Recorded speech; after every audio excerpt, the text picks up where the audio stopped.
मीना कुमारी ने एक बार लिखा था कि मोहब्बत किसी इंद्रधनुष की तरह आकाश में इस क्षितिज से उस क्षितिज तक फैली हुई है, मगर इसके दोनों सिरे दुख के अथाह समंदर में डूबे रहते हैं। जैसे समुद्र के ऊपर एक इंद्रधनुष निकलता है तो पूरे आसमान को नापता हुआ दिखाई देता है, लेकिन अफसोसनाक तरीके से उसके दोनों सिरे उस समुद्र के अंदर डूबते नजर आते हैं। ये मोहब्बत की दास्तान मीना कुमारी ने कही थी कि मोहब्बत ठीक ऐसे होती है, उसके सातों रंग तुमको आकाश में बिखरे दिखाई देते, लेकिन उसकी शुरुआत और उसका अंत दोनों ही दुख के साथ डूबा हुआ दिखाई देता है। लता जी की जिंदगी भी ठीक उसी इंद्रधनुष की तरह है।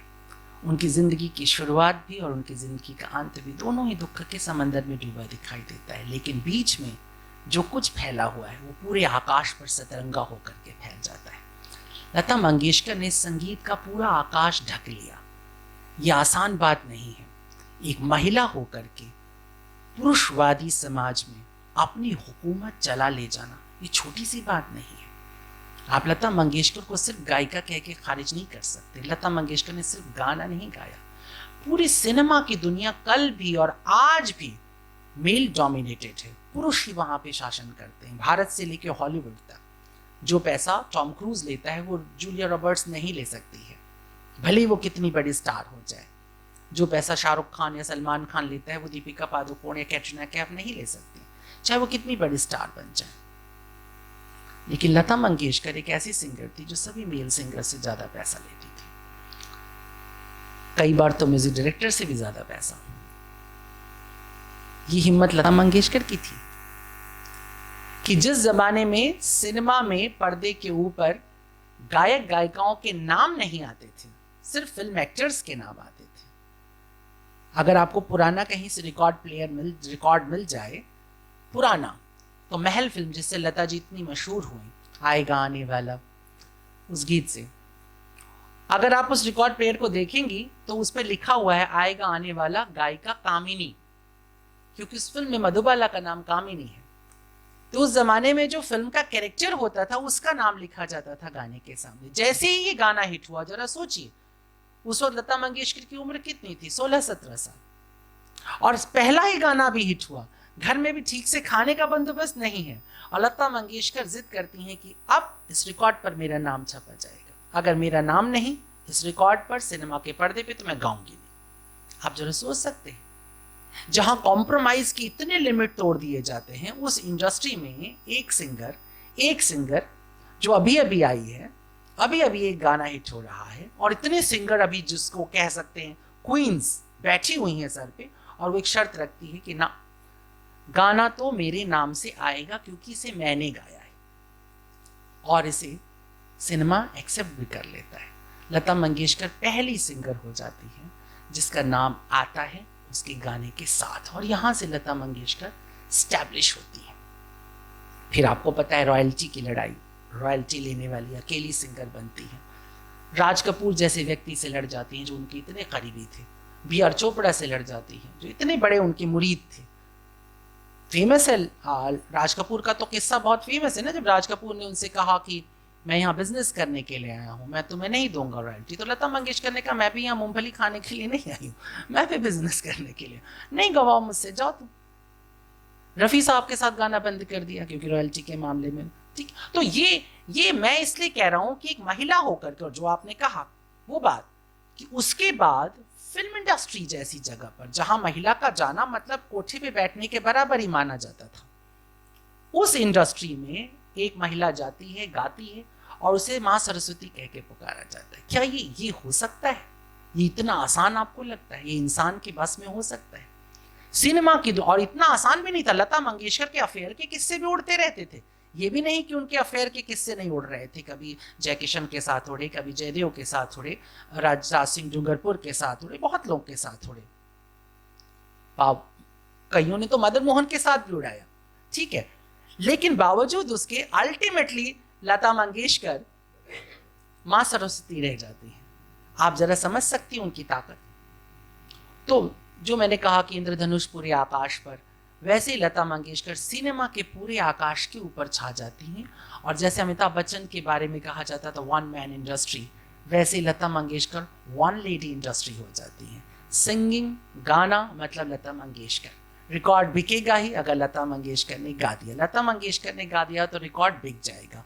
ये ताकत एक ऐसी महिला, एक ऐसी लड़की लेकर के आती है जिसका पिता 13 साल की उम्र में मर जाता है, जिसके घर में उसके श्राद्ध के लिए पैसे नहीं हैं, उसके पहले श्राद्ध के लिए उसको घर के बर्तन बेचने पड़ते हैं, माँ की जेवर बेचने पड़ते हैं।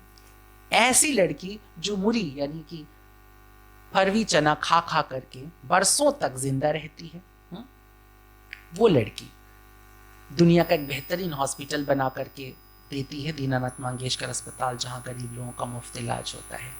मल्टी फैसिलिटी हॉस्पिटल, स्कूल बनाती है, संगीतालय बनाती है, हॉस्टल्स बनाती है, सब कुछ।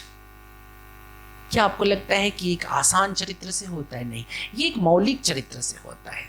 और वो मैं कह रहा था कि जैसे महावीर कहते हैं कि चोरी एक आदत है।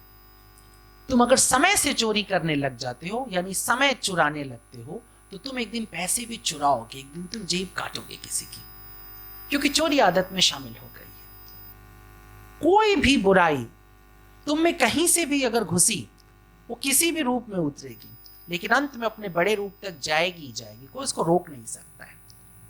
तो उसी में क्रेडिट चोरी भी एक चीज आती है कि क्रेडिट चुरा लेना। लता मंगेशकर ने नहीं किया। फिर लता मंगेशकर के अंदर एक और खास बात है जो आप सब अपने जीवन में जहां जहां भी जाओगे या काम करते हो, जो समझने वाली है, कि लता जी हमेशा अपना परिष्कार करती थी।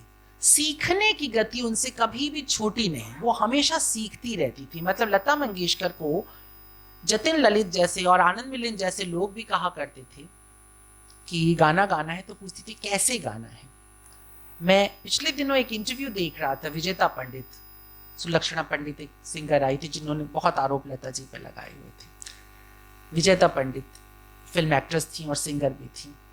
उनका एक इंटरव्यू चल रहा था जिसमें उन्होंने लगभग हर एक गायिका के खिलाफ बोला कि कैसे उन गायिकाओं ने उनका करियर तबाह किया। अलका याग्निक के खिलाफ बोला, अनुराधा पौडवाल, साधना सरगम के खिलाफ बोला। लता जी पे सवाल आया।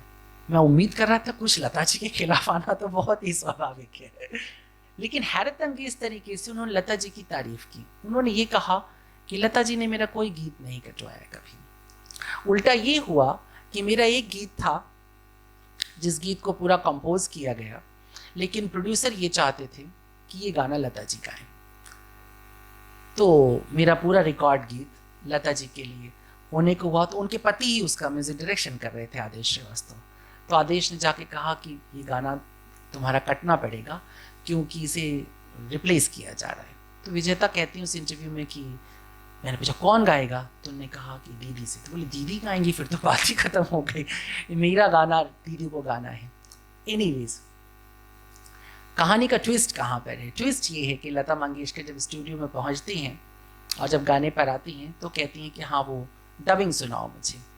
तो जैसे डबिंग उन्होंने कान में लगा कि तो विजेता ने गाया है, तो उन्होंने कहा कि जब इसने इतना अच्छा गा दिया तो मुझे क्यों गवा रहे हो, नहीं गाना है, ये गाना छोड़ दो। तो उन्होंने कहा नहीं नहीं, प्रोड्यूसर चाहता है और मेरे जीवन का पहला गाना है, तो इसलिए कि लता जी आप गा दें। तो बोले अच्छा ठीक है। तो वो लता जी गाने लगी। गाते गाते उन्होंने फिर रोका। उन्होंने कहा जरा फिर से वो बीच वाली हरकत तो सुनाना। तो उन्होंने फिर से कान में सुना। तो विजेता जो कहती हैं वो सुनने वाली चीज़ है। विजेता ने कहा कि लता जी चाहती तो उससे बेहतर मुर्की, तान, हरकत लगा सकती थी, उन्होंने नहीं किया। उन्होंने ठीक उतना ही गाया जितना मैंने गाया था। उन्होंने हूबहू मुझे गा दिया और गा के चली गई। और जाते समय उन्होंने कहा कि विजेता से कहना कि उसने लाजवाब गाया था, मैं उसको सॉरी बोलती हूँ कि ये गाना मैं रिप्लेस कर रही हूँ। तो उसने बड़े भावना के साथ कहा, विजेता पंडित ने, कि इतनी बड़ी सिंगर ने मुझे सॉरी बोला कि तुम्हारा गाना मेरी वजह से कट रहा है और तुमने कमाल कर दिया। बोली कि मेरे लिए तो वो अवार्ड बन गया वो गाना। सवाल यहाँ पर ये आता है कि क्या आपके अंदर इतनी संवेदनशीलता है कि आप दूसरे के दुख को इतना समझ सकते हो, क्या दूसरे को वैल्यू दे सकते हैं? आप जरा वैल्यू को समझिए। मैं जो कह रहा हूँ क्या आप उस पॉइंट को पकड़ पा रहे हैं? मैंने ये कहा कि लता मंगेशकर, विजेता ये कह रही है कि अगर लता मंगेशकर चाहती तो उससे बेहतर ताने दिखा सकती थी, खेल सकती थी गीत में, लेकिन तब विजेता की सिंगिंग इंफीरियर हो जाती, हीन हो जाती। लता जी ने वो नहीं होने दिया, उल्टा कान में लगा, कहा कि उसने कैसा गाया था बताओ, मैं उसे गाऊं। यहाँ पर लोग बेहतर दिखाने की कोशिश कर रहे होते हैं। लता मंगेशकर ने कहा नहीं, जो चीज़ सुंदर कह दी गई कह दी गई। ये संवेदना आपको कलाकार बनाती है। शब्द किस तरह से कहना है, भाव किस तरह से रखना है, ये क्या बिना आपके जीवन में एहसास आए, बिना आपके जीवन में भाव आए, बिना संवेदनाएं हो सकता है? नहीं। लता मंगेशकर के जो अतुलनीय गीत हैं उनमें से एक गीत शायद आप में से किसी ने सुना हो, नहीं सुना हो, बहुत पुराना है। ये जिंदगी उसी की है जो किसी का हो गया। आप कभी इस गीत को सुनिए। और इसमें लता जी ने जिस तरह से, उसके दो वर्जन हैं, एक है रोमांटिक वर्जन और एक सैड वर्जन है। वो सैड वर्जन सुनिए उसका, और जब उसमें वो अलविदा अलविदा अलविदा लगाती हैं तो आपको रोना आ जाएगा। इतना सटीक अलविदा कहा है उन्होंने, ऐसा लग रहा है कि अब ये दुनिया से जा ही रही है। एकदम यंग सी थी जिस वक्त वो गाना रिकॉर्ड हुआ, तो 20 साल की होंगी मुश्किल से, लेकिन जिस तरह से उन्होंने अलविदा कहा है वो सोच से बाहर है, उसे नहीं दोबारा कहा जा सकता। लता मंगेशकर एक गाना गाती हैं, तुम्ही मेरे मंदिर तुम्ही मेरी पूजा, राजेंद्र कृष्ण का लिखा हुआ गीत है। सामान्य सी लाइन है, तुम्ही मेरी मंदिर तुम्ही मेरी पूजा तुम्ही देव। उसमें एक अंतरा लता जी उठाती हैं, बहुत रात बीती चलो मैं सुला दूं, पवन छेड़े सरगम मैं लोरी सुना दूं, तुम्हें देखकर ये ख्याल आ रहा है कि जैसे फरिश्ता कोई। अब आप उसमें उनको ख्याल कहते हुए, फरिश्ता कहते हुए आप देखिए, वो जब बोलती हैं तो एकदम फरिश्ता आपके सामने क्रिएट हो जाएगा। इतना लाड उड़ेल करके उन्होंने बोला है।